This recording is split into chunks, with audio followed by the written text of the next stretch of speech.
On January 9th, 2017, Dan Primack dropped this BFD in his first Axios newsletter. Since then, we've covered a lot of deals, over 10,000. M&A deals, VC deals, private equity deals, growth capital, IPOs, and more. If you work in deal making, you know it can be a lot to keep track of. That's why now we're launching Deals Tracker, a new feature exclusively for Axios Pro. Deals Tracker uses AI to read and consolidate our coverage, giving you the information you need about the deals that matter to you. Here's how it works. Every deal we've reported on has been added to a new searchable archive, and every deal we cover in the future will be added too. The Deals Tracker gives you quick access to deal history for companies and investors across a variety of industries. You can easily narrow your research, focusing on the things that you care about. The tool lets you easily see different deal types to understand who's raising money, who's buying or selling, who's merging, or big personnel moves. The search results are concise and easy to read, giving you the most important information in seconds. But if you need to dig deeper, you'll be able to download deal data or explore our in-depth reporting, giving you context to why deals happened. When you combine the utility of the Deals Tracker with the analysis and expertise from our industry-leading journalists, Axios Pro now offers the most helpful toolkit available to the modern dealmaker. All Axios Pro Deal subscribers get instant access to Deals Tracker. Subscribe today at axiospro.com.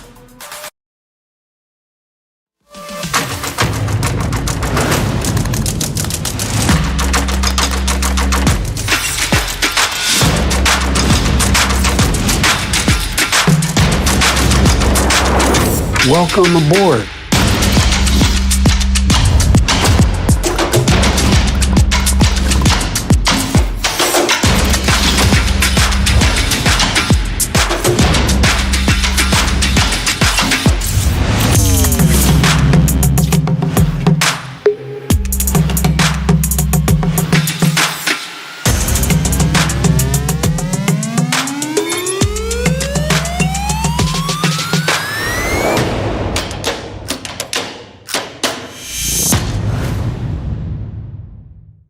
Please welcome to the stage Axios local New Orleans reporter Chelsea Braisted.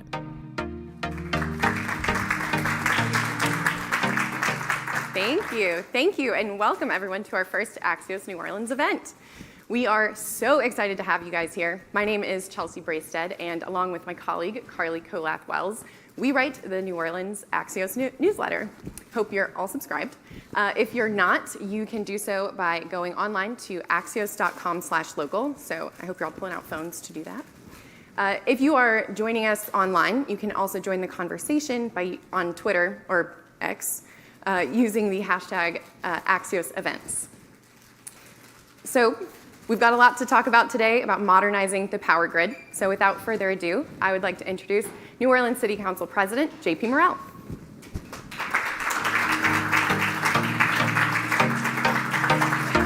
Welcome to the stage. Thank you. Oh, these are comfy seats. Yeah, it's nice, right? It's nice. We do it right. Councilman, I am very excited to have you here for this conversation. I want to get started. For those who don't know, the councilman is a Marvel fan. So I thought that we could get started to talk origin story. Let's level set. Right. Where is the New Orleans power grid today if it was a Marvel character? And where can it go? Well, I thought about this, and I think you'd have to do a crossover. I think the grid is currently more like Batman, and we're trying to get to Iron Man. Okay. I think would be more of a appropriate. Yeah. No, I'll buy that. Okay. That. I mean, we can talk later about like which Batman, but I'll let you go. Wow, that's just she keeps adding different variables, I'm sorry. which just makes my mind scatter. So the widespread power outages during Ida, they're very recent memory here in New Orleans. And right now we're still staring down the barrel of a few more weeks of hurricane season. Before we know it, hurricane season will be back again. How reliable do you think Batman is today? How reliable is the New Orleans power grid today? I think that the power grid is a work in progress. I think that this council, as well as the previous council, worked with energy through a resilience docket. We were able to accomplish the framework of what it would look like, and we're in the process of negotiating costs. But I think post-Katrina, post-Ida, there really has been a reckoning that across the entire state of Louisiana, our grid is just not as resilient as it could be. When you look at other states, Florida's a great example, not of many things, but when it comes to their resilient grid, they are kind of a loss of being a front leader as far as you have to build the grid acknowledging that with climate change and with the current state of the world, you're going to be facing a variety of different climate disasters and variables that will negatively impact the grid.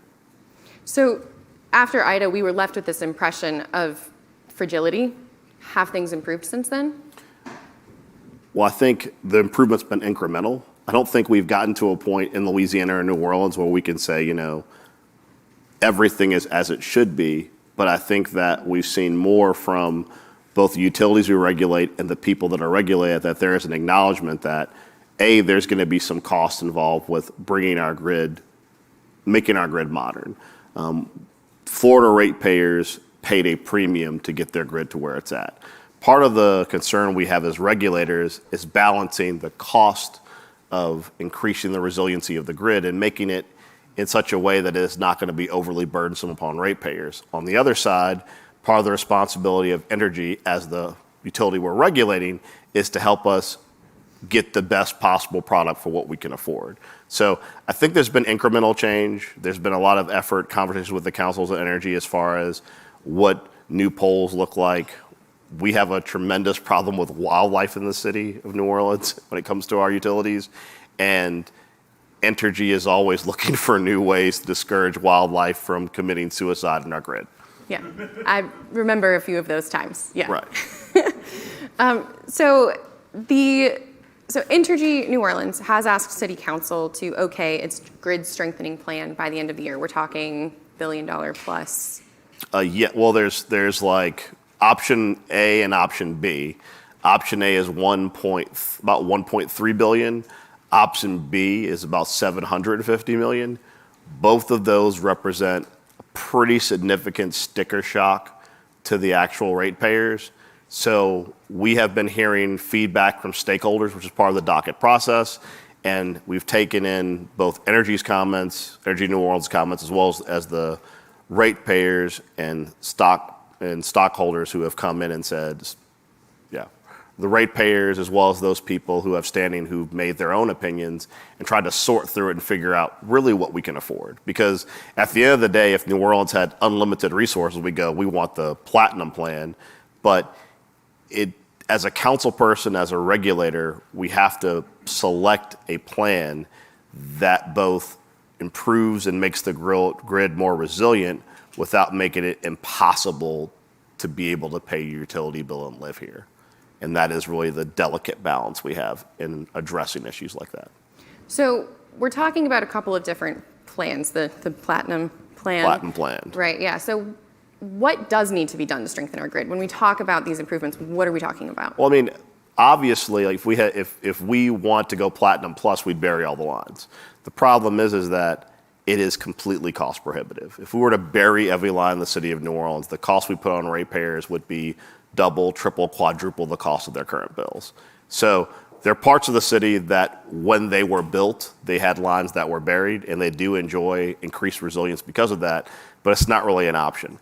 I think in the short term, what we need is, first, we need to look at poles. We need to look at poles and infrastructure because for the most part, we are still utilizing the same technology when it comes to the basic things like poles that we've been doing for the past 50 years. When you look at other states that are a little bit further ahead when it comes to resiliency, they started with poles, saying that these are poles that are implanted, installed, they're infrastructure that can withstand 100 mile an hour, 120 mile an hour wind.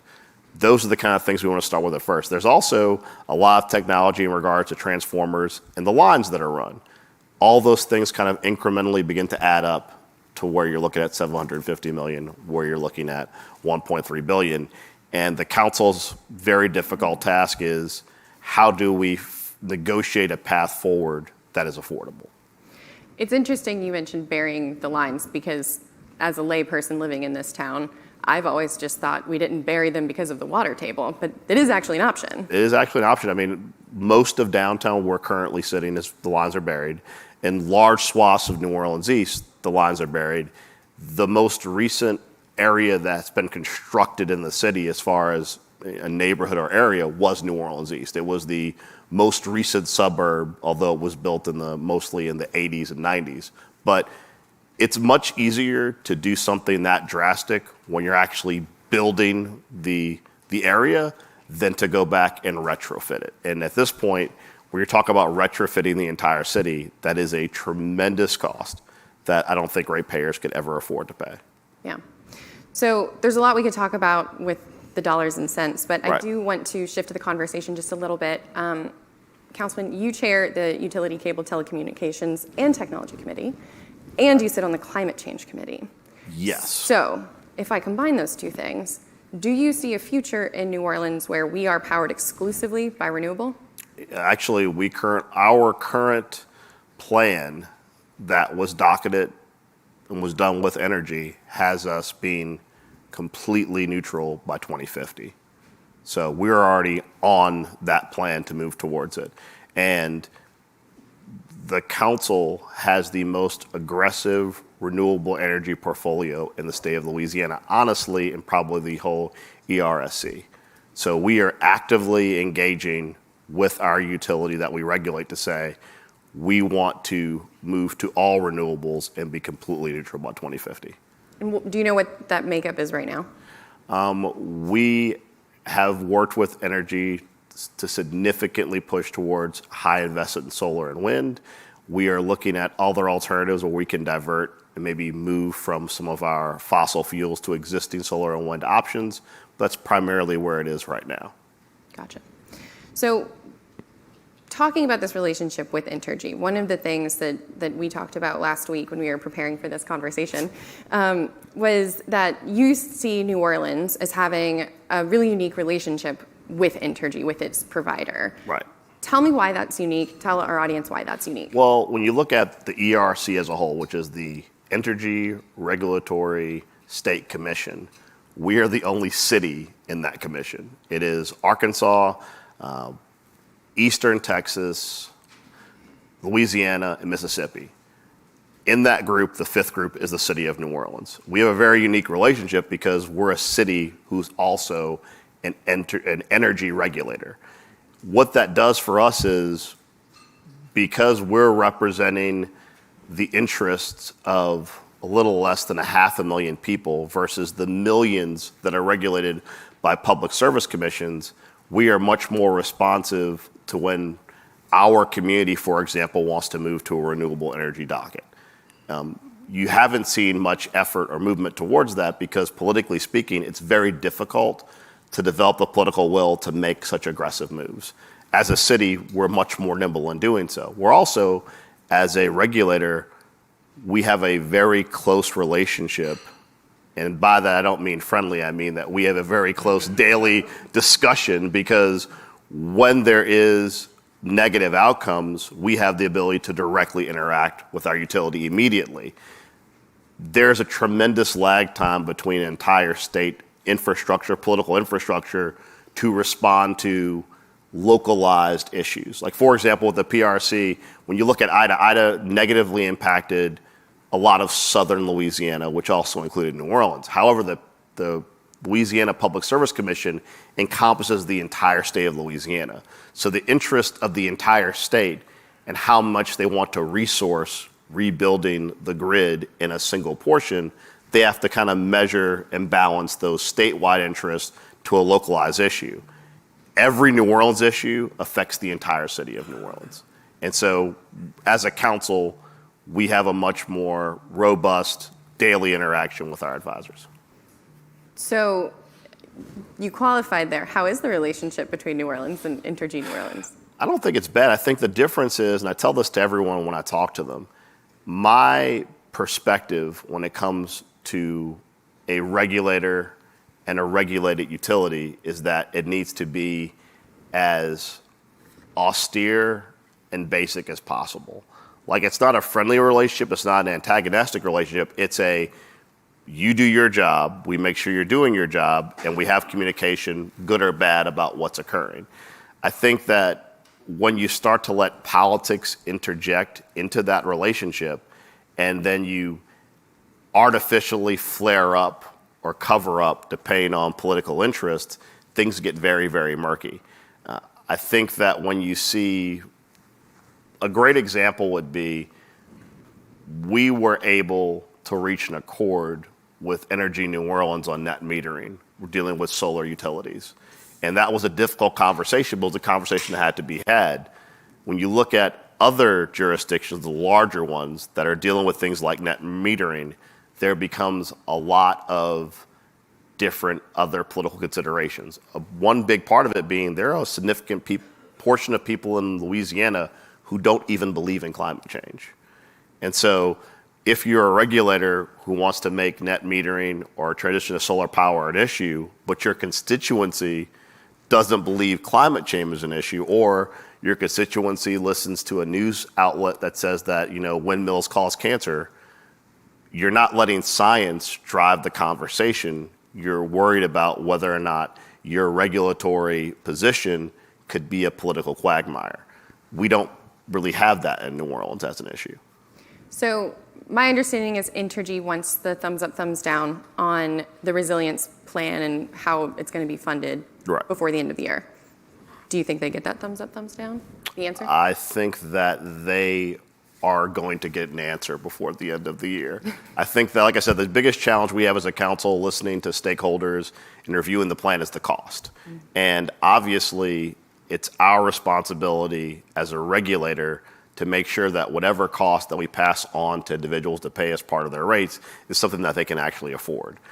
I couldn't tell you today, as we're continuing to dig through all the information we got from the docket, if we've addressed the cost concern. So I do think the city of New Orleans, Energy New Orleans together has to move forward on a resiliency plan. I don't know if we can afford these two plans the way they're currently structured. So unfortunately, we are going to run out of time very soon here. So any last thoughts, anything else that you want to make sure you share with the Axios New Orleans audience? No, I think that, like I said, it's been interesting watching, especially being on the ERSC, how different the relationships are between the city and our utility and the states and their various utilities, because in the state of Louisiana, there are multiple different utilities that deal with energy besides Entergy. But it's just interesting seeing how different, isn't it? Whether or not it could be a model nationally, I don't know, but I feel like the city of New Orleans is better situated because we're able to directly regulate our utility. Great. Well, Councilman, thank you so much for your time, and y'all sit tight for our next segment. All right. Am I going out first? Yes. Okay.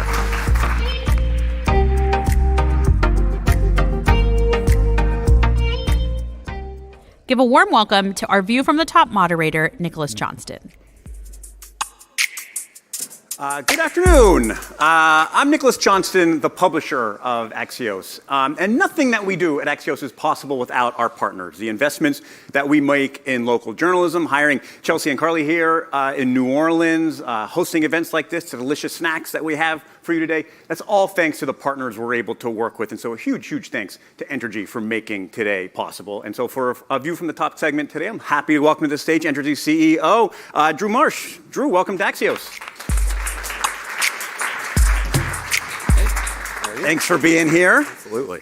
So you are a longtime employee of Entergy, been there almost a quarter of a century. I don't think your first job was probably CEO. No. So tell me what it was like when you started and what you see change over that time. That's a great question. When I first joined the company, it was 1998, 25 years ago. And there was a lot of similarities, actually, to today. The industry was going through a lot of disruption with potential movement to competition, and the company itself was transitioning. We were a global entity at that point. We had London Electric, we had Melbourne's utilities, and we ended up centralizing it down into just the middle south of the United States. Right. And so what we're talking about today, grid reliability, it's a question of investment. So give us a sense, I think, of your sense of urgency around this. Why is this a conversation to have now? Well, the world has changed. So we talked about 25 years ago, but if you go back to when I was a kid, and most of the grid, as Councilmember Morrell was just explaining, it's been around for a long, long time. Right. And the standards to which it was constructed were built for that point in time. So when I was a kid and the power went out, my mom said, go outside and play and don't come back until dark. You can still do that. I can still do that, right? If you were at school, you had a chalkboard and a pencil, it wasn't a problem. Nobody was using computers to work. Nowadays, all that has completely changed. The expectations for the grid are very, very different, but most of the infrastructure that was put in place at a different time and era. And so now is that moment to pull that infrastructure ahead to where the expectations are. That's exactly right. And the investment that's required is very significant because you do have to go replace a lot of the existing infrastructure because it's not built to the same standard or it has aged quite a bit. Right. And so a huge question that came up with the council member before, I'm sure it's on your mind, is that issue of affordability. Council member mentioned going from the Batman grid to the Iron Man grid. But if you wanted the platinum proposal, that would triple ratepayers' bills. Give me a little of your thinking of how you balance that between those aspirations, but also being able to not just have reliability, but affordability. Yeah, reliability, affordability, and the one other thing that he was talking about, sustainability. Right. That is another key element to it. So we are focused on all three of those aspects. And we start with what does it take to actually meet the standard? And then we try to work backwards from there. The standard as a reliability. As a reliability standard, but work back. And as he was focusing on affordability, we try to figure out how to make that happen. And it's not just about what happens in making the investment and layering into the customer bills. It's also about what can we do internally within Entergy to get those costs lower. So we spend a lot of time trying to become more efficient to create what we call headroom, more headroom in the bill to make those investments, to create space so that the customers aren't as impacted as much. It's about top of mind for us all the time. Figuring out even what is not necessarily aspirational, but what is possible. Absolutely. Right. And he mentioned, some of our peer utilities, some other areas. He mentioned Florida.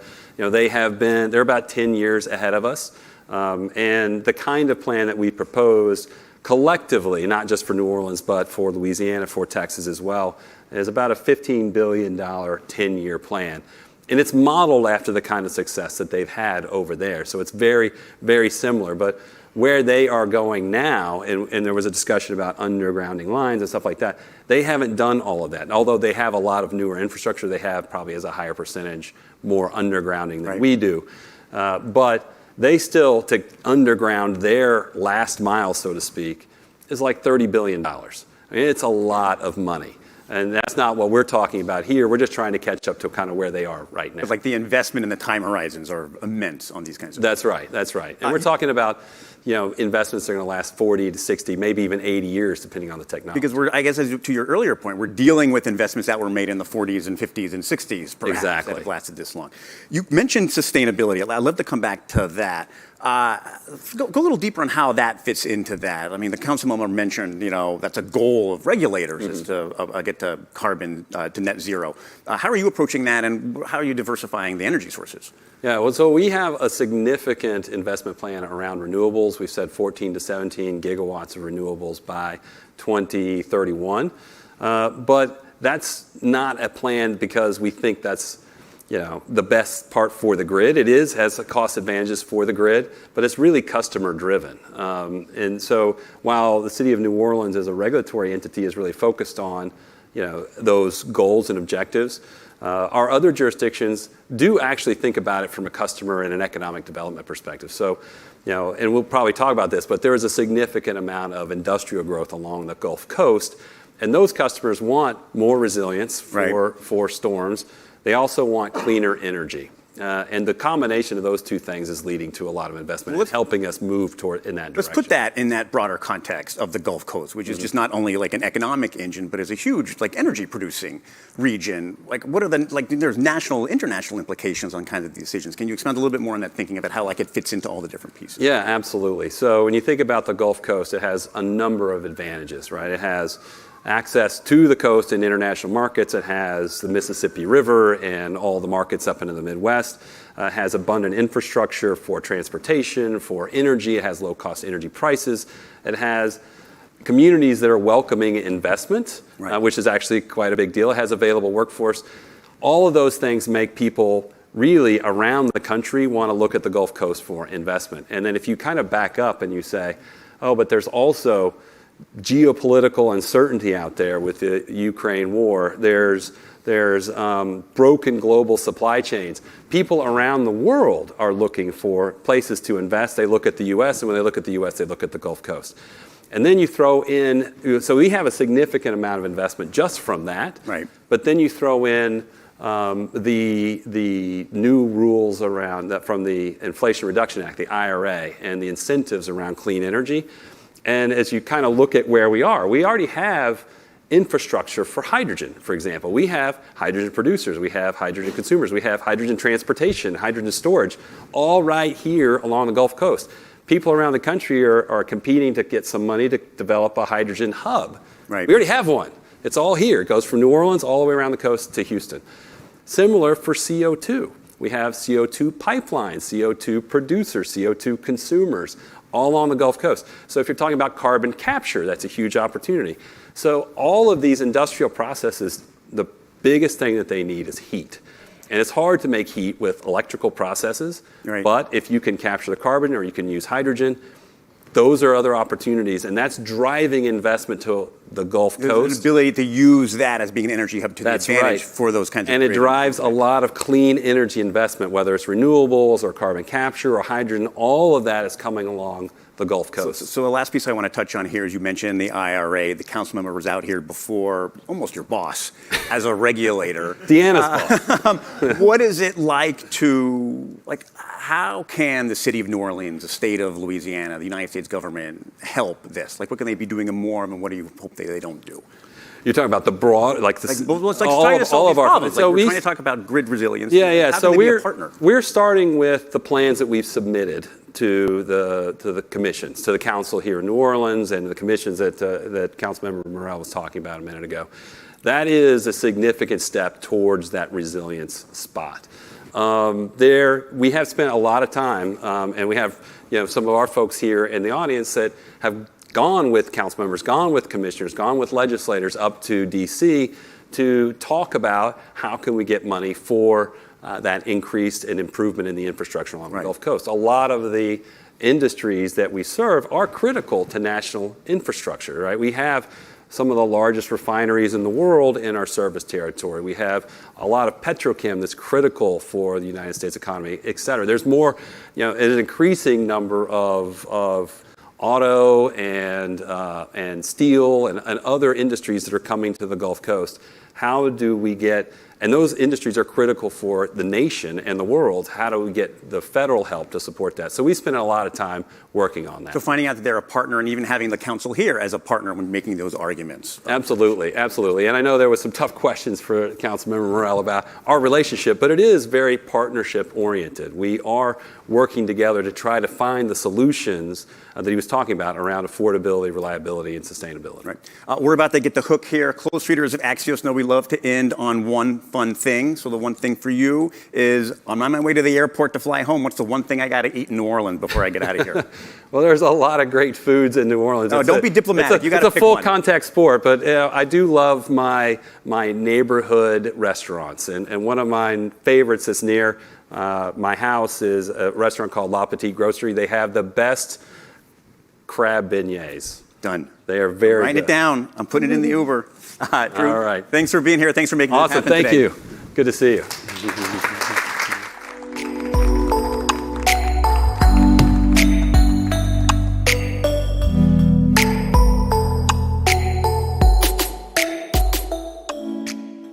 Welcoming back to the stage, Chelsea Bracestead. Welcoming back to the stage, Chelsea Bracestead. Hey, everyone. Let's continue the conversation. Of course, I am now going to give Nick a little bit of an elbow because he's wearing his king cake socks, and as we know, it's a little early. But let's continue the conversation with Rebecca Conwell, the CEO and president of The Beach at UNO.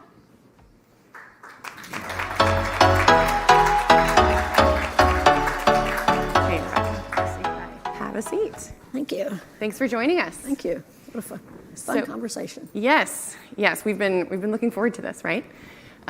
Rebecca, What is the beach at UNO? I know, right? Yeah, I keep thinking of the actual beach over there. So what's the organization? So we were founded about 30 years ago as the UNO Research and Technology Foundation, and it's a public-private partnership with the University of New Orleans. So we recently rebranded our research park, the beach. We sit on 30 acres at the end of Elysian Fields on the lake. We have 600,000 square feet, 46 tenants, includes a conference center. So we're a real estate project who has built community around our tenants, focusing on private, or should I say, academic and industry collaborations. Very cool. So you're staying busy. We're very busy, yes. So one of the things that we've talked about as we were preparing for this conversation is wind energy. Mm-hmm. So as these new alternative energies develop, as renewable develops, why is UNO and the beach focusing on wind? Right. So just an incredible opportunity for our community, and one that UNO is well positioned for.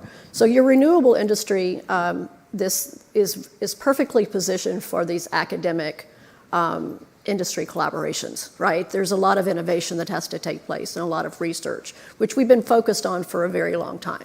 You know, for example, there's a partnership with Entergy and UNO called the Pearl Lab that's been focusing on our grid and how to strengthen the grid, make it more resilient, but also how to position it to receive the renewable energy. So we're not caught flat-footed, but the market dynamics have changed recently to make it feasible and conducive to be focusing on wind. So what's exciting about wind? Right. Like what are some of those reasons you're mentioning? Well, I mean, it's a perfect alignment of goals. I mean, listen, you know, we're focusing on the environment, right? It's a renewable industry, but it also allows us to get excited and to think about that roadway between where we are right now and those net zero goals that we have at 2050. I mean, that's a very expensive path, right?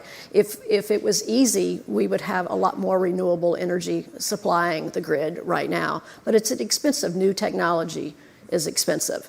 So the Inflation Reduction Act, for example, has infused billions of dollars into the market to focus on offshore wind. I think $400 billion has been infused to focus on grid integration, innovation. And so when you look at a University of New Orleans and this region who's been focused on oil and gas, it's a natural transition. We've learned that this isn't just a side new industry, it's a pivot, you know, or sidestep to add to the expertise we already have around oil and gas. So would you say Louisiana is better positioned than some other places, other states for this kind of focus? Oh, we're incredibly positioned, and reason to be very excited about it. You know, you have the normal assets that the nation has around offshore wind, and that's, again, the fusion of money. Everyone has their net zero goals for 2030 and 2050, and everybody wants to improve the environment, right? But in Louisiana, and particularly in New Orleans, we have the two assets. We have existing infrastructure around oil and gas. So we know how to do that, and it's really, when you're talking about offshore wind turbines, it's the same skill sets and the same assets. But then when you throw on top of that the announcement that we have hundreds of thousands of federal and state waters that is going to be released for offshore wind development, you just changed the conversation from a national and international conversation to our front door, right? And so they identified Texas and the shores right off of Lake Charles as prime early spots, you know, to release the leases. So congratulations to RWE for getting the first lease.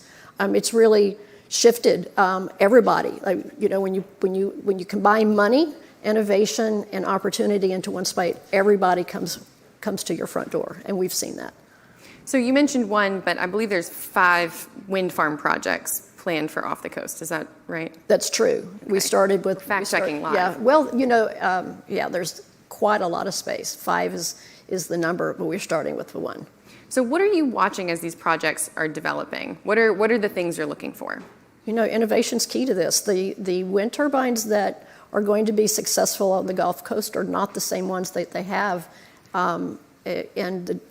internationally, like, or even what we have off the coast of Rhode Island, for example.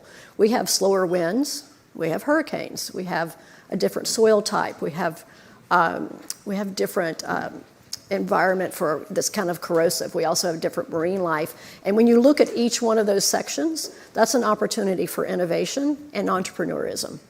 Yeah, I feel like corrosion is like a hot topic right now with the water situation. So like you got to knock on wood with that, right? Yes. So Louisiana has historically been kind of like we have been slow to adopt new things on occasion. I think it's fair to say. I read in the Illuminator that Louisiana has about 311 megawatt capacity for solar, which is compared to basically 0 a decade ago.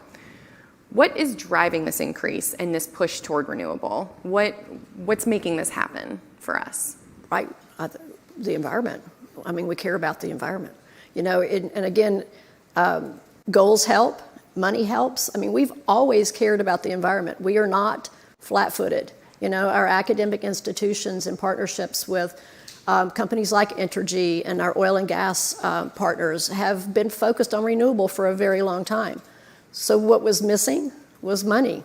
The Inflation Reduction Act is infusing money and making this feasible. There's an opportunity to make a profit, to cover your cost that didn't exist before. So we just didn't have the capacity in the market to introduce all the renewable the opportunities and research. So Governor John Bell Edwards has said that clean energy provides more than about 31,000 Louisiana jobs. But a lot of that development does seem to be off the coast or in parishes outside of Orleans. What kind of job opportunities do exist for New Orleans and more broadly the region as these technologies develop? Yeah. So NREL, who's a national lab focused on renewable energy, just sent out a report that nationally they're predicting 50,000 jobs a year beginning in 2024 to 2030. And those are jobs that are broken down into, they'll be hiring developers. They'll be hiring people to manufacture the wind turbines. They'll be hiring people to do the installations and the maintenance and the operational side. Those are a lot of key jobs. And then I mentioned the innovation side and entrepreneurs that's also going to spin out from this. So when are we prepared? Like, what's the workforce look like to fill those jobs? And I think a perfect example is Nunez College, has partnered with a company in Norway to provide a certificate and to, its mission aligned with them to create job training opportunities for those who want to do the maintenance and operational side. The University of New Orleans and the beach, partnered to create the offshore wind hub. And the offshore wind hub, met with GNO Inc. and we sat down and had a round table with industry. And it was so exciting to see industry and the faculty at the University of New Orleans talking together to say, what do you need in a workforce? What do our students need to know through their educational experience? And what kind of experience does it need to be valuable to you and to be able to support this pipeline of jobs that's going to be needed? And within 6 months, it's just at the speed of light for academia, who know that within 6 months they had repositioned classes that were a curriculum that already existed, again, supporting regular engineering, naval architecture, and marine engineering to create a wind concentration for the students. So we just launched a Wind Scholars Program where the first 5, we're actually creating the scholarship to cover the cost of the extra classes. And then our industry partners, Entergy's one of them, RWE's one of them. I know if I start naming, I'm going to miss some. We have 5 or 6 industries that promised, and have committed to doing a paid internship. And so in those conversations, obviously, some of the classes were shifted around. There were some actions taken. But what were you hearing from industry about what they need of their workforce? Right. They need project managers. They need people who understand. If you get a degree in engineering, did you take a class in project management?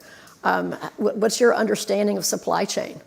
Those are important issues. And then, do you understand how all the different roles, fit together, right? Because, without getting out there and getting your hands dirty and experiencing it, it's really hard to, and we know that from experience, going from the classroom to an offshore wind turbine is a completely different experience. Yeah, absolutely. As we're talking about renewables, one of the things that's sort of key to this process is storing that energy once it's created, right? What role is that playing in these conversations, the role of energy storage? Great, you can produce however many kilowatts off the shore, but then what do you do with it? Right. I can, I'll speak at a third grade level, which is where I'm more comfortable. Let's stick with that. Storage is integral to this situation, because if you have an offshore wind, a turbine is generating energy. Where's it going to go? You're going to have excess capacity, but there are also spin-off renewables. There's green hydrogen that also could be produced through an electrolyzer from the offshore wind turbines, and it needs to be stored in order to create resiliency and redundancy, so that when we have hurricanes, or when we have moments when the wind is not blowing, or it's a hurricane and you've shut down your blades, that ecosystem exists. And so again, that's a whole nother industry of innovation and collaborations between academia and industry to be able to focus on what are the new batteries and storage units of the future need to look like. So do you think New Orleans is ready to meet all of these challenges that you're talking about with the workforce? Is the New Orleans workforce, is the Louisiana workforce ready to meet these challenges, to talk about energy storage, to talk about the best ways to, build these things? We are. There's all these urban myths of missed opportunities in New Orleans, and I'm so excited for us and what we have and what we're facing. For example, the Urban League just is doing an Energy Smart workshop, and it's taking small businesses and meeting them with the industry to say, what do we need to do to add to our clients? Those small businesses and big businesses that are focused on oil and gas right now aren't substituting. They're not replacing. They're increasing their client base and their customer base. That's an opportunity to increase generational wealth that we talk about so much, that's so important. What are our third graders learning? We know that there are STEM workshops and STEM classes and summer classes are so important and exciting. Do third graders know that they have a chance to design a wind turbine, if they're focused that direction? And also another exciting piece to this that really didn't exist in the beginning of oil and gas industry is a very increased focus on making sure our minorities and our BIPOC-owned businesses have a place at the table. The opportunity to be at the beginning of an emerging industry is a once-in-a-lifetime opportunity, and so we're going to make certain that everyone is at the table and having a chance to prepare, and again, to provide that workforce that this industry needs. So unfortunately, Rebecca, we are going to have to wrap up soon. So I'm going to take a cue from Nick and ask you one fun thing. But one fun thing you learned at Climate Week last week. Oh my gosh, that there is so many exciting projects going on in New York right now, and everywhere.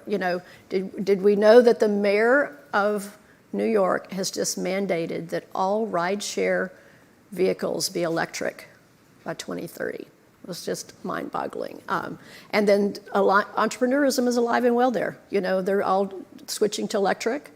They're looking for ways to grab carbon out of the ocean. The future is very bright. And it's basically here, right? And it is here. Rebecca, thank you so much. Thank you. And folks, just stick around for one more segment.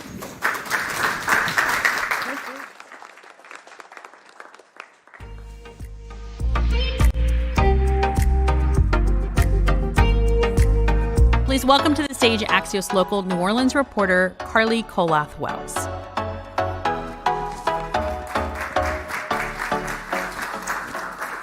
Hi everyone, I'm Carly Colath-Wells. Thank you so much for joining us today. And I'd like to introduce our final guest, the President and CEO of the United Way of Southeast Louisiana, Michael Williamson. Good to see you. So, Michael, before we get started, just want to disclose the continued partnership that you have with United Way of Southeast Louisiana and the sponsor of this event, Entergy. And with that, let's get going. So we were talking behind stage about comics, and heard you were a big comic fan, and you had some thoughts about Batman versus Iron Man. Yeah, I felt I had to do a flip on JP, because I'd have totally gone with Iron Man to start. Maybe Batman as a second, or I could throw Spider-Man in there. But the first two are like, they're normal human beings that became superheroes, which seems kind of cool. So Iron Man all day long. Ironman. And so Ironman with the power grid, what is? I don't, maybe it's just an accident, but I have a bunch of his the comic books, so what can I say? Okay.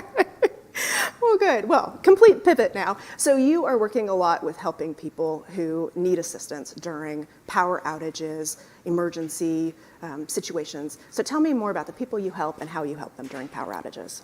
So sure, at United Way of Southeast Louisiana, we often say we give voice to the voiceless, but in particular, ALICE households, households that are asset limited, income constrained, yet employed. These are folks that by all accounts are doing the right things to provide for their families, but they're still struggling day to day to make ends meet, to afford the basics. Utilities are part of that, but also housing, transportation, et cetera. And unfortunately, in the state, that's about 50% of our households. So a lot of our work centers on how do we help those individuals and those families become more financially stable and more independent. Yeah, and so how do power outages affect the ALICE population? Well, I don't think it's any secret, if there's a power outage, especially in a disaster or after a crisis, that losing power is simple things like if you lose the items in your fridge, you have to replace that, and that could be a substantial cost. And so anything we can do to mitigate, that financial hardship, but also just lost wages. ALICE households are folks that they're working, they're the essential workers we talk so much about after COVID. If they can't go to work, they're oftentimes not getting paid, and they're already living paycheck to paycheck. So, any downtime for them can represent a significant, loss. So, doing things to prevent that is good for ALICE households. So, what type of programs do you offer to help when people are out of lost wages or they have an emergency pop up, like all the groceries in their fridge are gone? So throughout the year, through our network of prosperity centers, we now have 3. We offer a variety of financial capability building programs, and we usually pair that with forms of assistance. So we do utility assistance, and we'll do rent assistance and mortgage assistance. It's often privately funded, but we pair that with financial education to understand what can we do to help prevent you from being in those positions in the future. But throughout the year, we're offering various forms of financial assistance just to help families get through. Sometimes it's just a hiccup. As our VP of Financial Capabilities say, let's not let a hiccup be a hang up. And so, but we're doing that throughout the year just to help folks meet their basic needs. What do you find is your greatest need with those programs? We always need resources to fuel those, to have the staff that provide the education and training and meet with the participants in our programs. I think just public will and support in general to understand that when 1 in 2 households are struggling. Now, this is the positive thing I say about that. It certainly looks dire when 1 in 2 households are struggling, but we often talk about the fact that if 1 in 2 are struggling, that means 1 in 2 are doing okay. And United Way, we're proud to sit at the intersection of the two and make it possible for individuals who want to help a family just hit on hard times, maybe out of work for a little bit, and help provide for them so they can manage through those difficult times and then get back on their feet and become financially stable and independent. And what we find is those very same households oftentimes come back, almost as if they're paying it forward. Wow, that's great to hear. Yeah. So are there any programs that you're seeing elsewhere in the country or elsewhere in the state that you would love to have here that are like, wow, they're really making a difference and that would be a great thing for us to emulate? Oh, Carly, you're going to make me brag. It really, in the work of financial capability building, United Way of Southeast Louisiana is seen as a model in the country. We get calls often about the programming we do, and not just the programming we do, but how fast we do it. We like to refer to ourselves as being boots on the ground and move at the speed of need. And what that means is we develop programs based on the current need. And we often can design, I'll use the example, we opened up a prosperity center in Bogalusa, Louisiana, in Washington Parish. From the beginning to end, we opened up this center in 79 days. This is 79. Okay. Somebody counted the hours, like 13,000 hours, whatever it is. But it was fast, but responding to a significant need in that community, and we had public and private support for that. So we, in a lot of ways, we represent United Way, this modeling, programs that could be replicated in other places. And so, and in fact, our objective is to double down on that and scale and expand those programs and services because we see them working every day. So with the speed of need, we were talking earlier about Hurricane Ida. I mean, that was a big need. A lot of people were without power. A lot of people were not able, with our gig economy, and restaurants are closed. What did you learn about deploying help? Any takeaways for our next, we're in the middle of hurricane season. Hopefully nothing's coming our way, but if something does come away, or if we do get things, what did y'all learn? Well, I'm blessed to be able to sit here and share the work with you, but I'm also blessed to have a fantastic team, recently named one of our community's best places to work. And what I'll say about that is our team is extremely responsive. We have a culture of being responsive to the needs of our community. And after Hurricane Ida, honestly, with the support, to be transparent, with the support of Entergy, we held 21 pop-up relief events where we went throughout the 7-parish region we serve, and beyond, I might add, to offer direct financial assistance, food, and other supplies to help families begin their recovery. Because we know the key to long-term recovery is to try to make it shorter. And but we did that 21 times. I became a truck driver. I'd use the pallet jack. They would not let me drive the forklift. I don't know why. But I think that speaks to who we are, not just as an organization, our partners in the community and other nonprofits, and just the people in general that came out to volunteer. And then there are countless examples of how we paid it forward for other folks around the country and the world as well. So kind of harp on and brag on just the culture of our institution, our organization, and how we like to be responsive and connect with those that need our help. Right. So you mentioned a few forms of assistance. Is there one that you get feedback from the communities that you help? They're like, wow, this gift card really made a difference, or you being here with ice cold water changed things for me during a power outage. What is really hitting home with people? The most important thing is direct financial assistance. We were handing out, we call it gift cards, but stored value cards that folks could take and get the things they need. And you think about trust-based philanthropy, well, we were doing that on a micro scale. We were handing people $100 gift cards so they could go take care of what they felt their most immediate needs. And you hear stories like, well, I can use this to go get diapers, or my car's about out of gas, or I need to put gas in the generator. We all know what that's like if you live in New Orleans and around this area. And so, but the direct financial assistance is the thing that we see this needed most. Although folks take the water, and we provided hot meals and tons of bleach and hand sanitizer and those types of things. But you could see the sigh of relief when an individual or a car full of family members got that gift card and, okay, I got $100. I can go take care of something I need right now. Yeah, that's great to hear.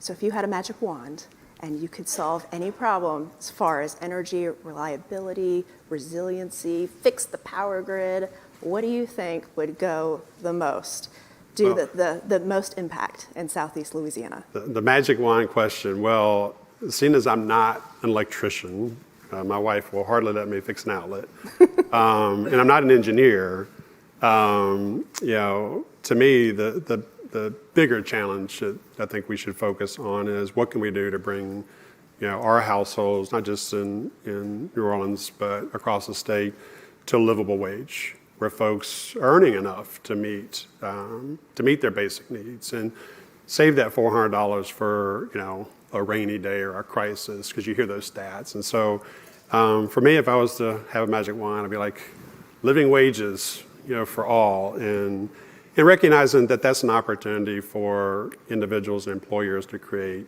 a partnership that makes that possible. But we know the Alice report tells us that 50% of our households don't earn enough to meet their basic needs. And if I could fix that 50% with a magic wand, I'd definitely do it. Yeah, living wage would change a lot for a lot of people. Yeah. That would change a lot. Well, good. Well, we are running out of time. Is there any final points you would like to make? How can people help you as you support the community? What's the best way to support your mission? Well, I mean, obviously, I take the opportunity to say, you can certainly support United Way of Southeast Louisiana, but also the number of nonprofits throughout our community that will all band together to help folks that are in crisis. So support your local nonprofits, certainly United Way as one of those, but give back so that others can have a chance at a good life and live out the American dream. Yeah, great. Well, thank you so much for joining us. Thanks, Carl. Thank you for everybody who's joined us here in person and streaming online. We really appreciate the time that y'all have taken today. Please make sure to sign up for the Axios New Orleans newsletter. In the back, we've got a touchscreen if you're here in person. We would love to tell you all sorts of things about the best gumbo to eat in town, what's happening with salt coming to our water, all the fun things. But thank you again, and we will see you at the next event. Y'all have a great day.